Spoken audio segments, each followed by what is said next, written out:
Okay, so last time we were talking about transcendental elements and algebraic elements. And we were going to put kind of a bit of focus on algebraic stuff later.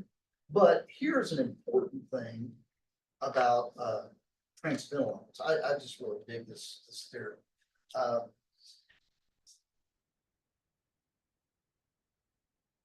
Theorem 816.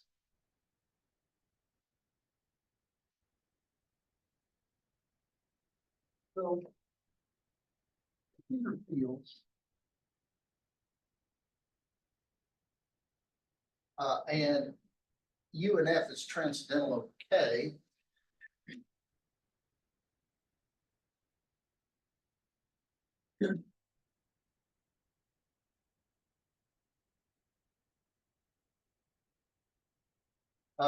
Then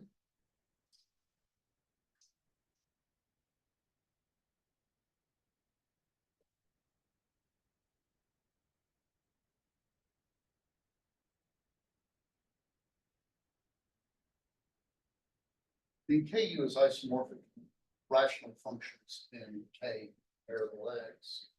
And this can be done via an isomorphism.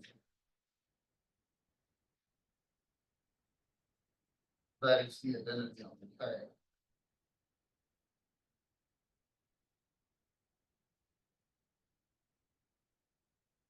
So in other words, before I get into proving this,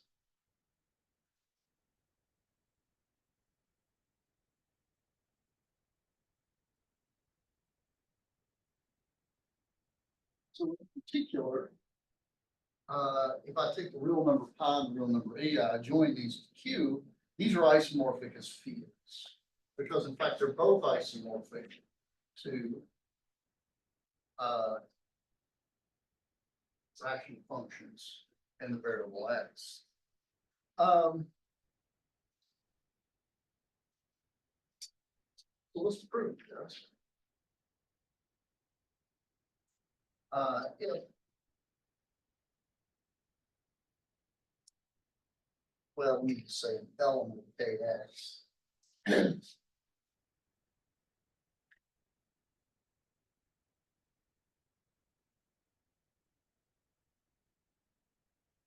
Can be written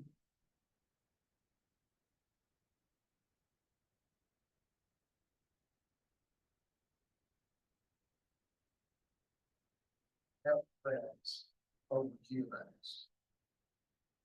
Right. Here, of course, these are two polynomials.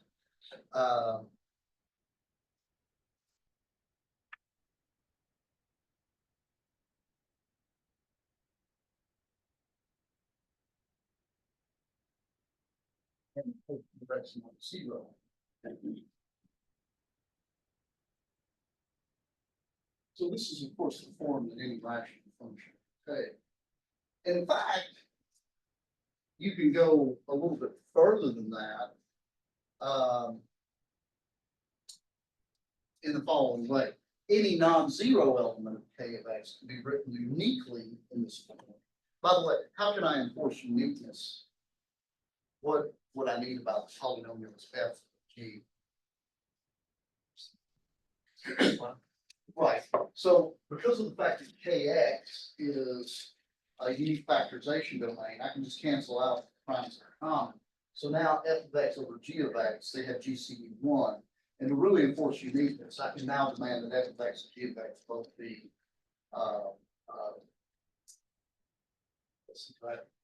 I can demand that the numerator be mine, right? And that would force uniqueness on it, right?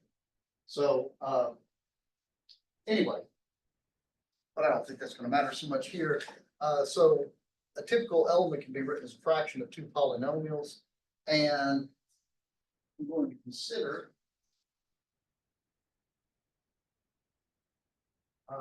B from, well, actually, I can't.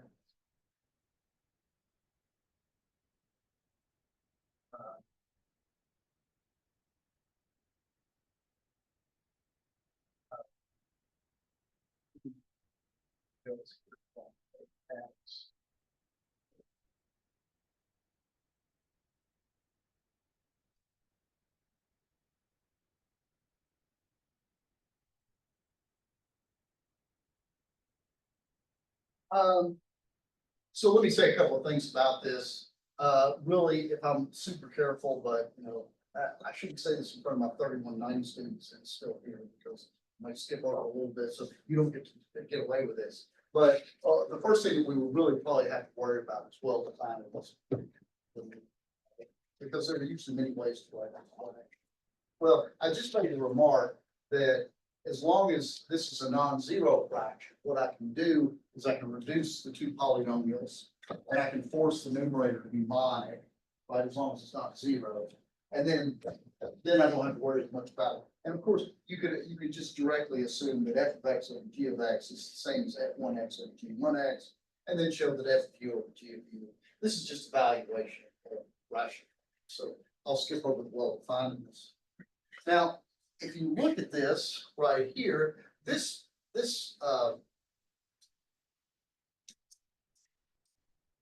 B is a homomorphism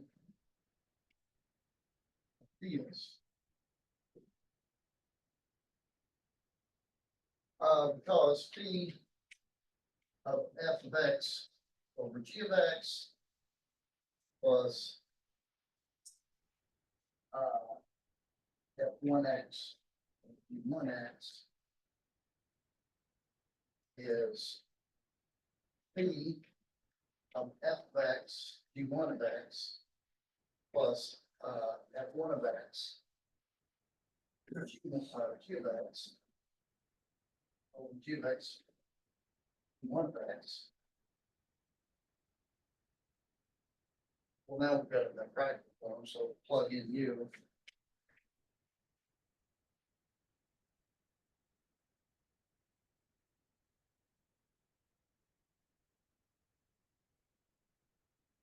Split that back up. This is f of u over b of u plus f1 of u. One of u speed f of x q of x plus speed f1 of x q1 of x. And also b of f over g times f1 over g1 is b of f1 over g1, b of f over g at g. I didn't actually explicitly show that one, but it's the same process.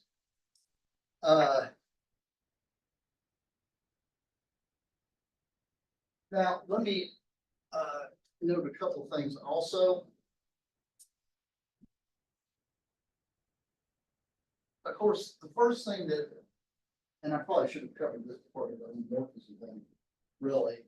Sorry about that. But what's the first thing that you might worry about?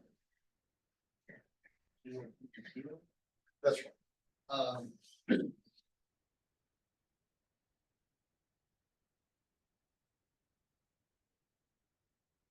And I should have, like I said, noticed before.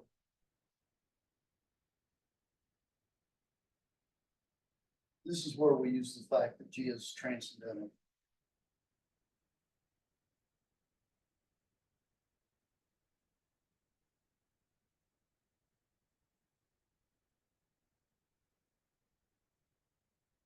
So this fact doesn't become a dumpster fire. You never get zero in the denominator.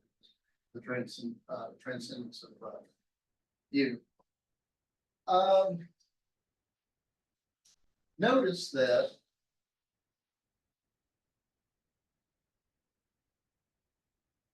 B is onto just by the definition of K of U, right? Because remember what K of U is, it's rational functions with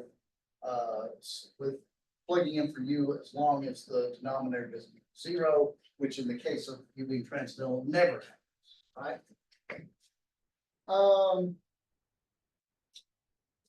Finally, one. And then I'm going to make a remark here.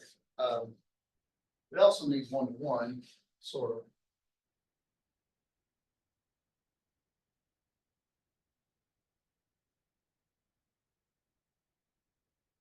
I'm gonna prove this is an interesting illustration of transcendental, sort of, but I'll show you why we don't really need it.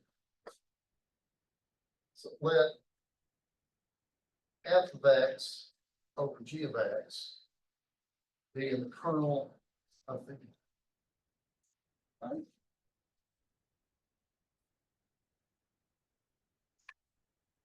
This implies that f of u over g of u is equal to 0, which implies that f u is 0, and this is the time.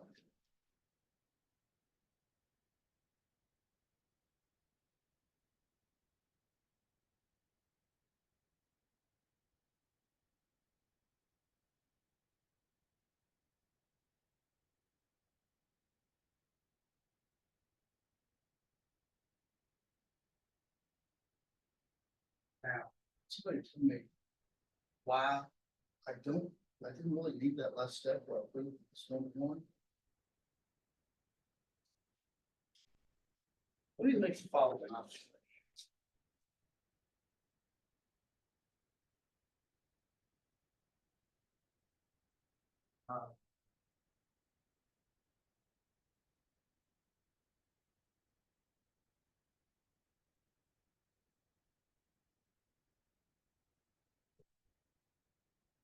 Sure. Well, we didn't assume everything, right? So how can you say that there's a contradiction? Oh, right here? Yeah, no, I mean, like, the next thing was like, there is a contradiction, right? This stuff, Yeah, but we didn't assume anything. we assume that f is polynomial and u is transcendental. Right? Because remember, f of x is in kx. But Yeah, it's we true. I didn't have assume those that f is not zero, right?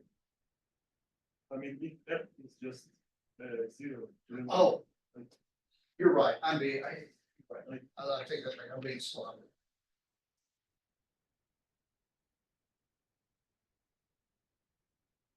So that's zero.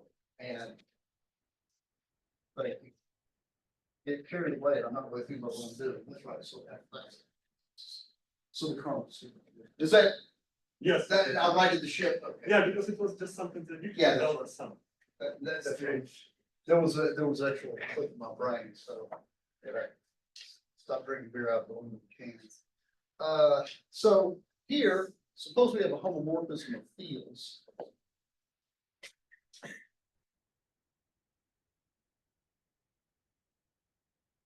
Of course, what do I mean by homomorphism of fields? I mean exactly the ring homomorphism, right? Because a field is a special case of a ring. So this has always been one.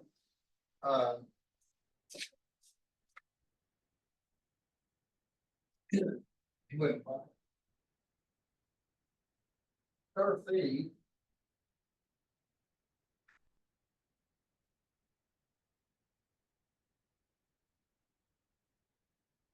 is an ideal of K. So curve phi equals 0 for K. And we rule out curve phi equals K as then P is 0 homomorphism. And the blanket assumption that I'm working with here is that my homomorphisms take the identity, right? Here's the multiplicative identity. And of course, that would rule out 0 as a field of the trivial 0 homomorphism as a field. So once you've ruled out 0 homomorphism, that means the kernel is 0. So any homomorphism of fields that's not 0 is always going to be. Okay, any questions? Oh, let me make one last remark too. I hope it's clear to everybody that also, one of the statements I made that I haven't addressed yet and that's approved is this homomorphism, is the identity on K. But that seems to be true, isn't it, right? Because, an element of K is represented as K over one, for example. And this evaluation is stable in K, right? Okay, any questions?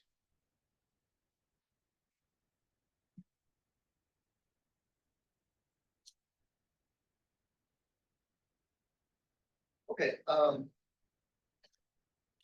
theorem 817. Here is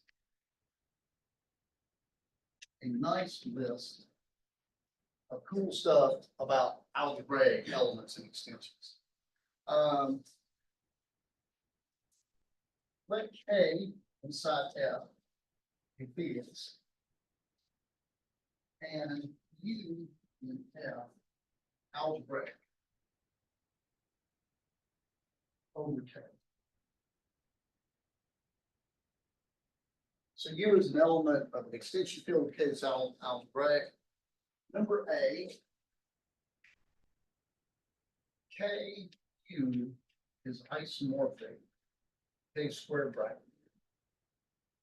This is something I promised you earlier. We actually saw this happen sort of in real life with K being Q and U being the square root of 2. We worked this out in this example. We noticed that K round bracket U and K square bracket U were the same thing in the case U is the square root of 2 over Q. We're going to see that this is true for any field with an algebraic element over it. That rational functions in U is the same as polynomials in U. Number B, KU, or K squared bracket U, if you so desire, is KX mod the ideal generated by f of x, where f of x is the minimal polynomial.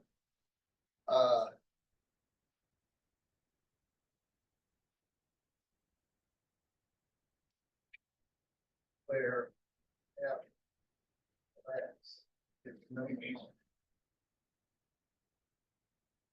of u over, and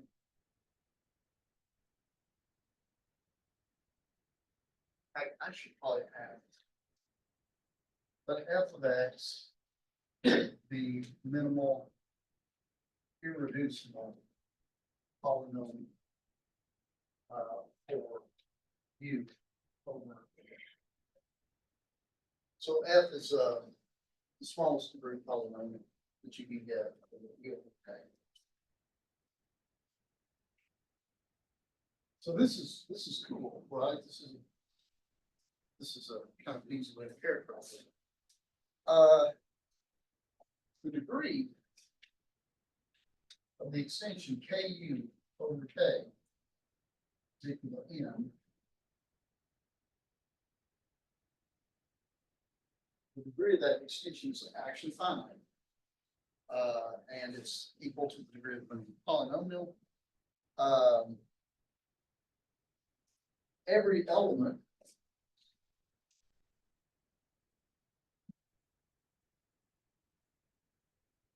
of KU can be written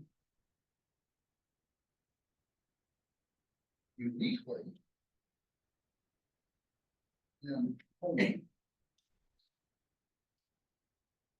some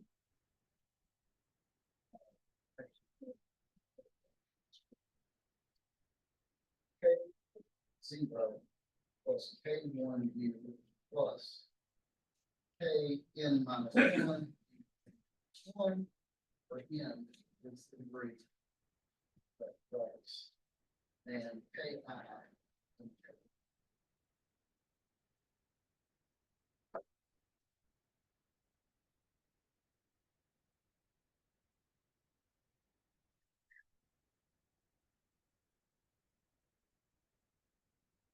Okay, so this actually is telling us an awful lot about an algebraic element. So if you have an element, U in an extension field of K, it's algebraic. Well, it's got some polynomial, which this is a root of. Right? So let me kind of start an unstructured proof, then I'll kind of tie together. Let's go first.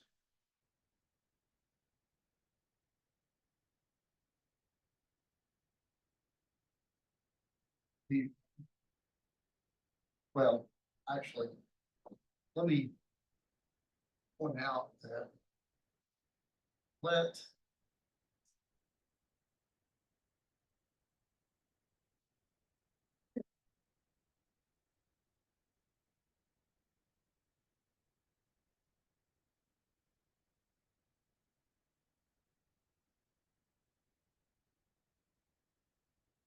so let's look first at this. Let I sub u be the collection of all polynomials kx that have the property that when you plug in u, you get zero, right? Ooh, I know of one, zero, right? Okay, well, that's boring. But I do have at least one because u is algebraic. Right? Now, this is in fact an ideal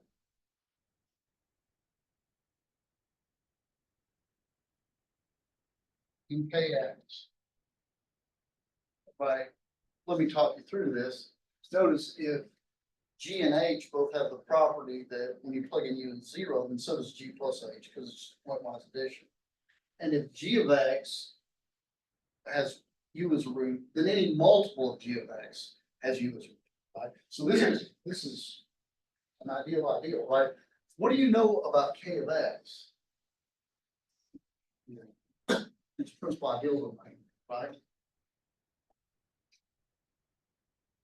Since Kx is PID, then IU is the ideal generated by f of x, or if you like, f of x kx, like this notation, either one. And notice that for all g of x, such that g of u 0, then f of x divides. Right?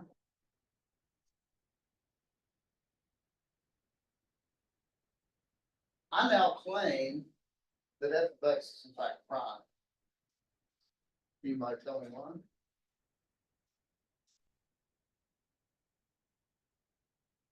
I'm going to prove actually first that it's irreducible.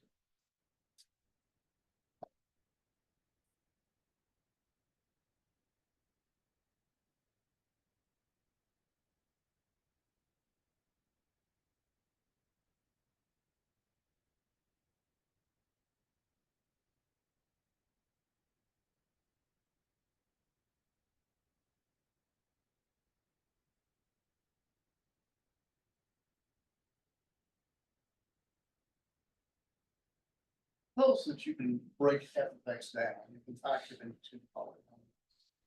This means f of u equals h of u k of u, which is 0.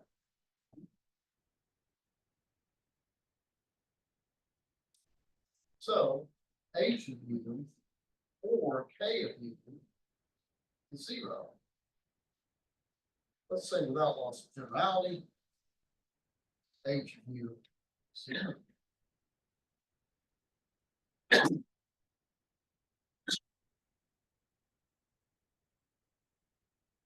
This means by the statement above,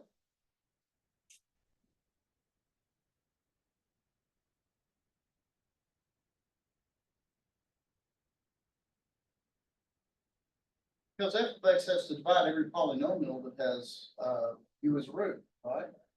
So h of x divides f of x, and f of x divides h of x. So,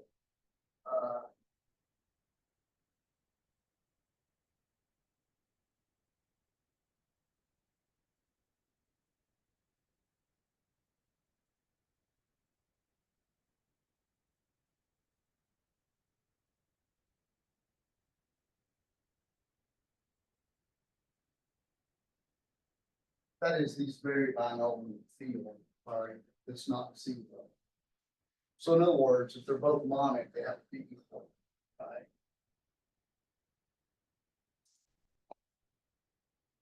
This implies that the degree of k of x must be zero. Right? Because h of x and f of x have to have the same degree. So that means the degree of k of x is zero. Therefore, k of x is in k, actually non-zero elements of k, which is the units of kx. So f of x is irreducible. And since kx is a UFD, then f of x prime.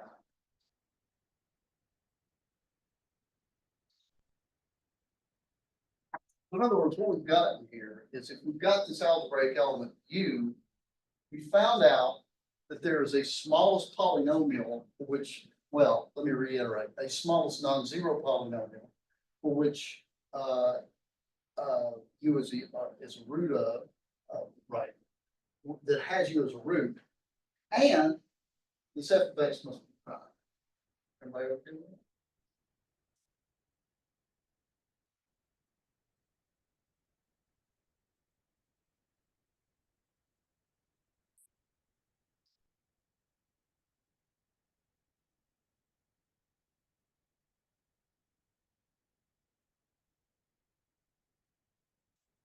Okay, so let's compute part A.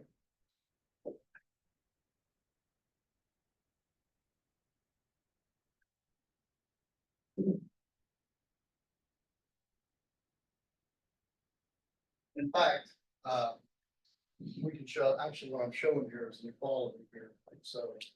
Actually, I think I must use these up here. But that's fine. Notice the smallest ring containing k and u is contained in here. This is always true, independent of whether you use algebraic. Everybody okay with that? So to show the other containment,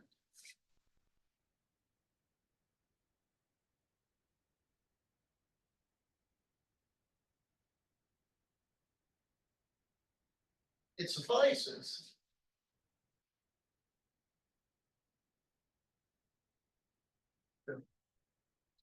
uh,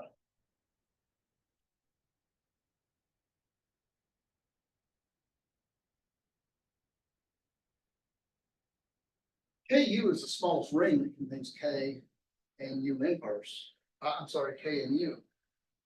If this happens to be a field, then U inverse is in there as well, right? Which will bring equality to bear on this, right? Everybody agree? Because certainly Ku is the quotient field of K squared, right? So if this turns out to be a field, and this is the quotient field of that field, these are identical. Everybody okay with that? So let's get to that. Let's put the K units field. To this end, consider let's call phi from kx to k squared bracket u, given by phi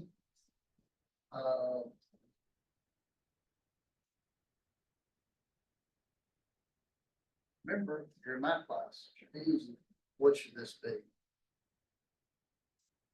Kx and u, plug in.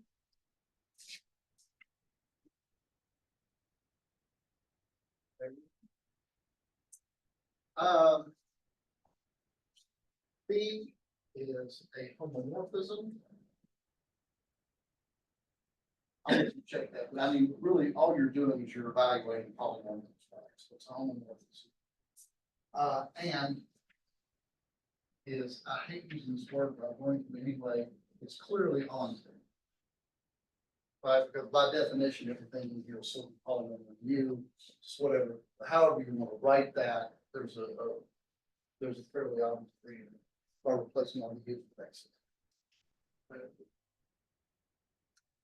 What's the kernel?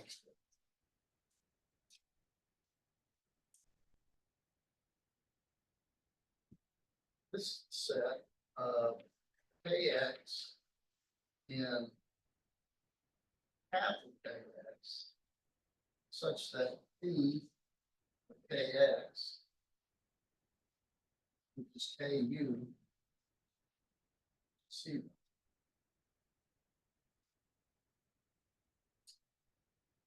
This is precisely here.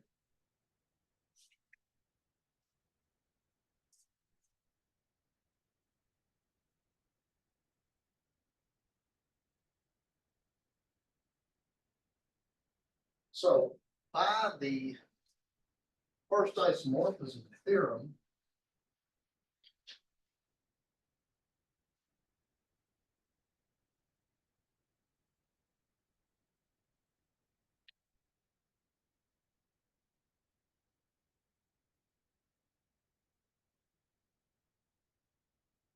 K is isomorphic to kx mod kernel P, which is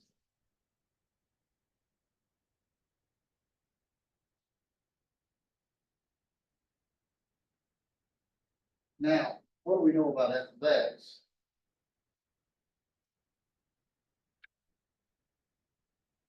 F of x is prime and kx is a principal ideal domain. So the ideal generated by f of x is what properties that I don't have. That's right. It's prime for sure, but since we're at a PID, it's maximum.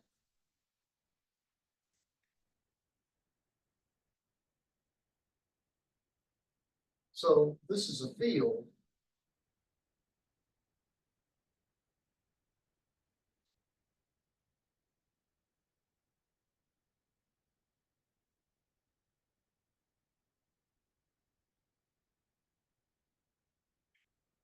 This is A, and after you've got A, you've got B. Because the fact that this is a field means that you have equality here. This is isomorphic to kx mod f of x, which is isomorphic to f of u. And it has all these properties stuff. Okay.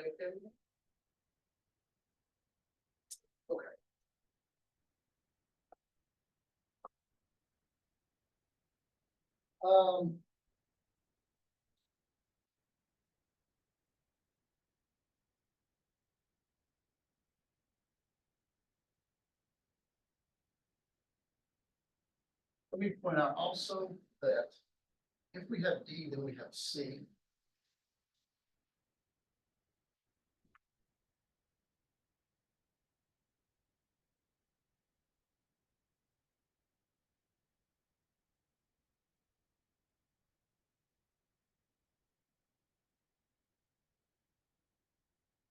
This basis.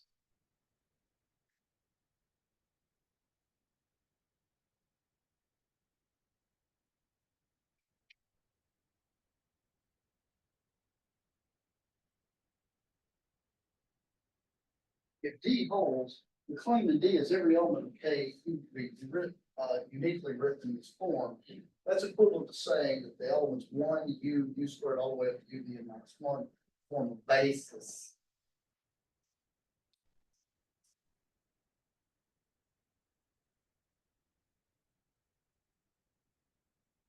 And so it implies C. So really, for the rest of it, all we really got to do is make sure that D holds.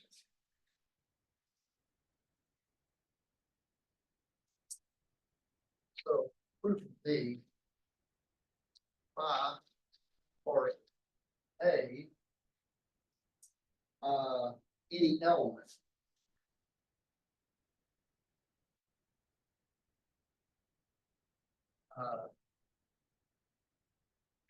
of KU is, span of one u squared u cubed. And then side.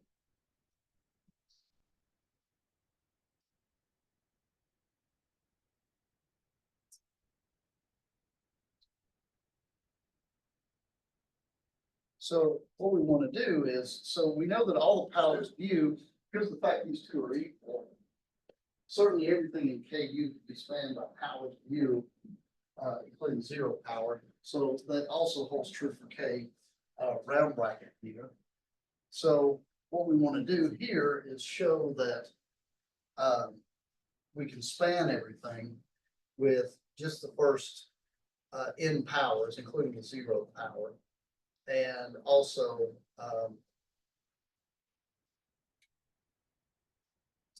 right.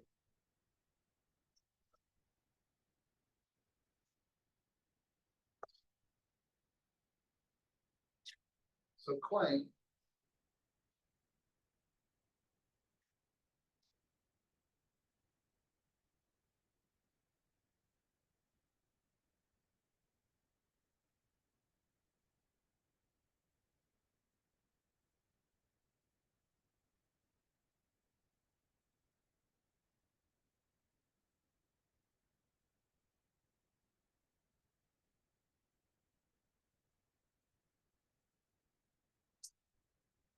I'll write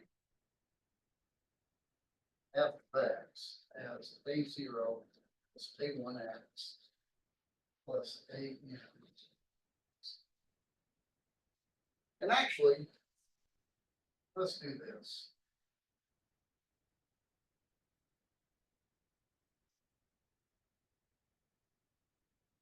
Let me write my f of x this way. I know it's a degree n, and I've tweaked it a little bit by assuming that f is mine.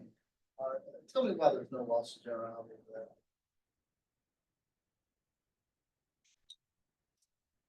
Well, in the more general case, I would have a coefficient of an here, right? Since the degree of this polynomial is n, an is not zero, right? So just multiply this polynomial by 1 over a to the n, and now you've got a monic polynomial that generates the same idea, right? Okay with that? So this will make things a little bit easier. Hence,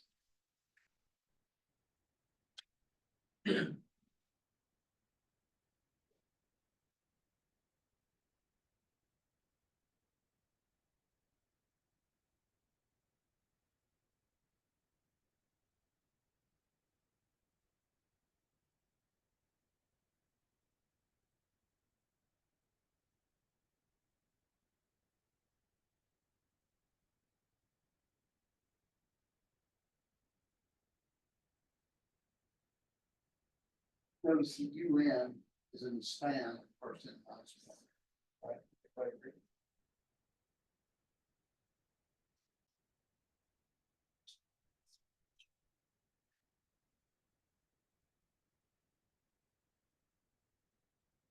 How do we go from here?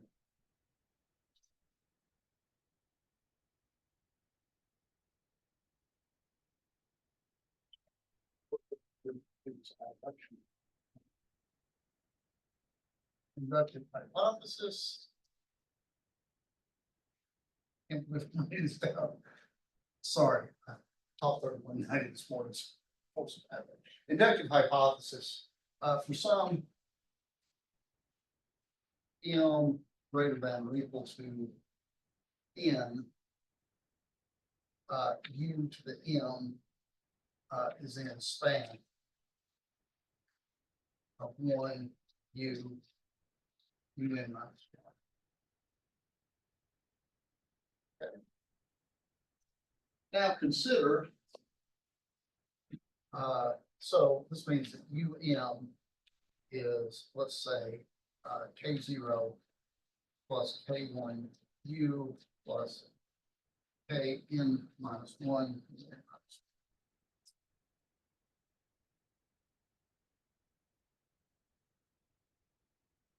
Now, u, the m plus 1, is equal to k0 u plus k1 u squared plus kn minus 2 un minus one plus k n un. So I've shown in the next step, this, certainly the first n minus one terms are in the span of what I wanted. But see, this is also one u.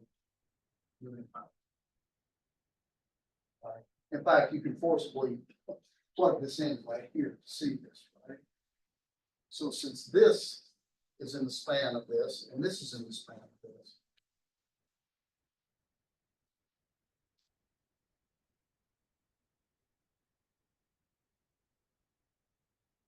So we're done bidirectional. Well,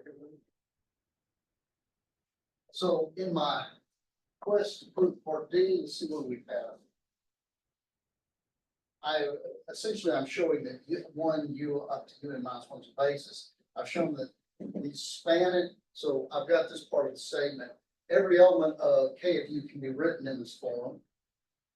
So I've got it written there. Now I just need uniqueness. So to show uniqueness, all I have to do is show that this is linearly independent.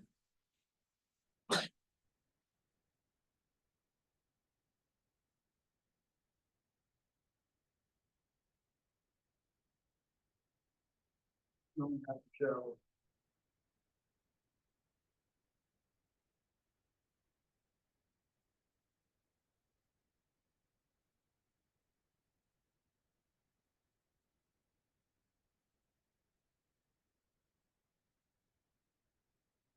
We'll have to show this is linearly independent, and then we'll be done. This will be a basis, so I've got that statement here, which determines plus. Okay. So.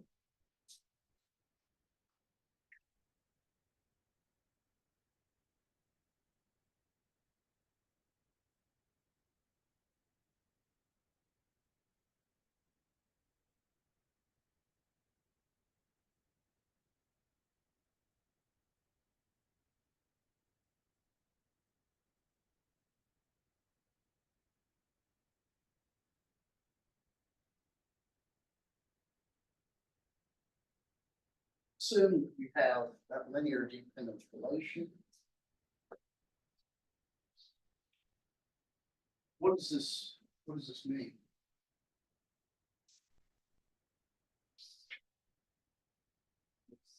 Some article of change to this whole thing.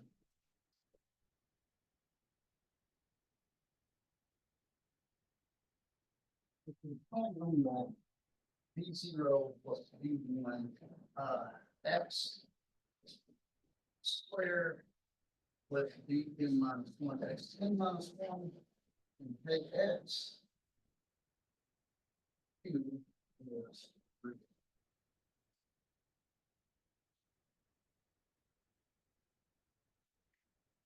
But the degree non-zero always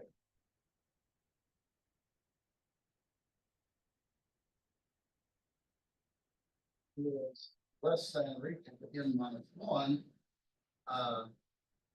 which is less than n, which is the degree of f.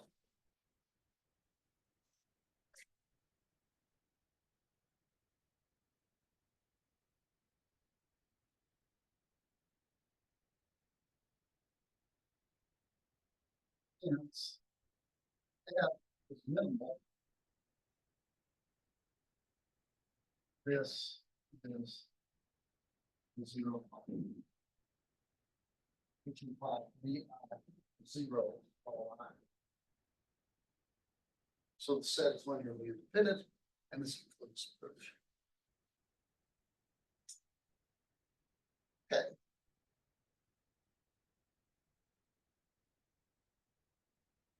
Any questions? Let me give you an interesting example that you might find interesting.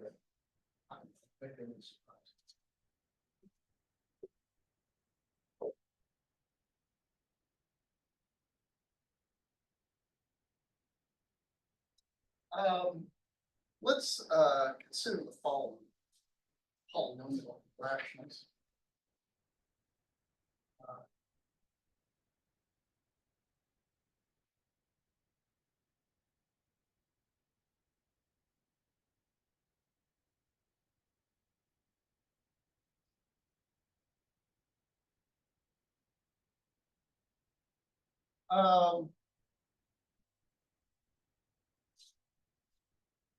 Which you all can tell me. First of all, let me make the following claim. This polynomial is irreducible. So I prove that it doesn't take an Eisenstein to figure that out. So by the Eisenstein irreducibility right here, this one's irreducible to Q, right? Because two would be the appropriate prime. It divides all the coefficients except for the leading one, and the square of 2 doesn't divide the opposite, right? This is irreducible. I bet you all can even tell me what the real root is. It's fifth root of 2, right? But I'm a lazy man. So let U be the real root.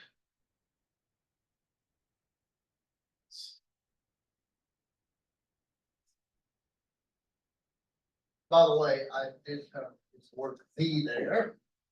Can somebody explain why this only has one real root?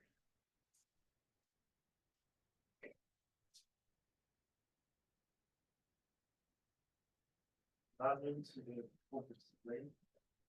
Well, right. The derivative of this is 5x to the 4, right? Which is always greater than or equal to 0. So the function itself is always increasing. So it can have at most one real root, and it has a real root. So the other two have to be, it has to have two pairs of complex conjugates, right? Let me notice that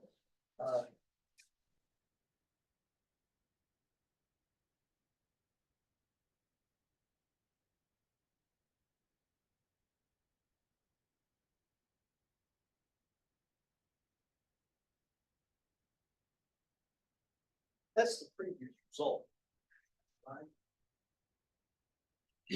That Q would join this thing, this real root of root of the interview is Q of X modulus, right? The degree is 5.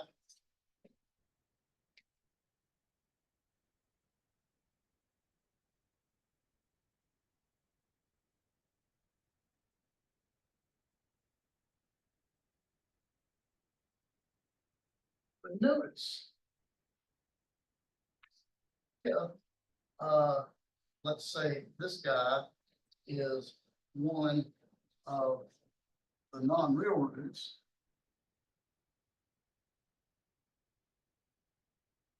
And there's 4 of them to choose from. Then Q, adjoined with the non-real root, this is isomorphic to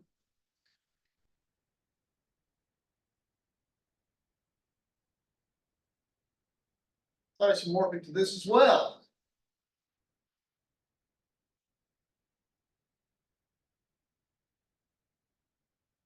In other words, this construction, in one sense of the word, up to field isomorphism, can't tell which of those roots you adjoin.